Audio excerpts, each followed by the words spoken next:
Hi అండి, good morning. ఈరోజు mango pickle పెట్టుకుందామా. చిన్న ముక్కల పచ్చడి అండి. ఒక మీడియం సైజు మామిడికాయలు 3 అండి. శుభ్రంగా కడిగేసి ఆరబెట్టుకున్నానండి ఒక హాఫ్ అన్ అవర్. తర్వాత చిన్న చిన్న ముక్కలుగా కట్ చేసుకున్నాను. వెల్లిపాయలు వచ్చేసి 3 పెద్ద గడ్డలు పొట్టు వలిసి పక్కన పెట్టుకున్నానండి.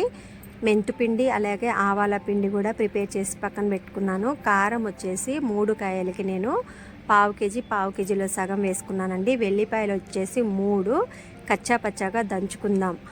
ఈ మామిడికాయలు కొంచెం ఆరిన తర్వాత ఒక బేషన్లో తీసుకొని మామిడికాయ ముక్కలు యాడ్ చేసుకున్న తర్వాత కచ్చా పచ్చాగా దంచుకున్నటువంటి వెల్లిపాయ వేసుకున్న తర్వాత పావు కేజీలో సగం కారం యాడ్ చేసుకొని సాల్ట్ వచ్చేసి చిన్న టీ గ్లాస్ వేసుకున్నానండి. మనం 3వ రోజు సరిపోకపోతే వేసుకుందాము. అలాగే మెంతుపిండి వచ్చేసి 2 స్పూన్లండి. ఆవాల పిండి వచ్చేసి 4 స్పూన్లండి. ఇవి 3 కాయల కొలతలండి. ఇవన్నీ కూడా ముందు వేసుకొని కలుపుకున్న తర్వాత బాగా కలుపుకోవాలండి. కలుపుకున్న తర్వాత ఆయిల్ అనేది ఒక పావు కేజీ వేసుకున్నానండి నేను.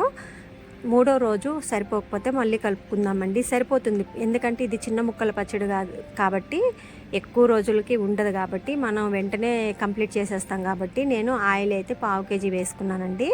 3వ రోజు మళ్ళీ కలుపుకున్నప్పుడు సాల్ట్ కొంచెం తగ్గిన అలాగే నూనె తగ్గిన యాడ్ చేసుకోవచ్చండి. ఇది చాలా టేస్ట్గా ఉంటుందండి. చిన్న ముక్కల పచ్చడి కాబట్టి వెల్లిపాయలు మనం కచ్చాపచ్చాగా దంచి వేసుకుందాం.